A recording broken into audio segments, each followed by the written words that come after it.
तुम्हाला काही जास्त सांगायची गरज नाही, कारण लहान बाळाला जशी आईच्या दुधाची गरज असते, आईच्या दुधामध्ये स्पिरुलिना नावाचा घटक असतो, त्या पद्धतीने आपल्या रक्तामध्ये जे क्लोरोफिल असतं ते भाजीपाल्यातून मिळत असतं.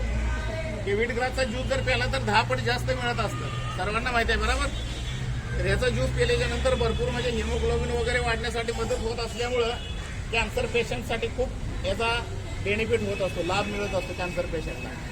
त्यासाठी आमच्याकडून आमच्या घरूनही कॅन्सर पेशंटसाठी 24 तास सेवा फ्री उपलब्ध आहे.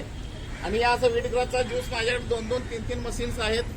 गाडीमध्ये सर्व सिस्टम आहे, म्हणजे लाईट वगैरे घ्यायची काही गरज नसते, त्याच्यामध्ये इन्व्हर्टर बॅटरी वगैरे सर्व आहे.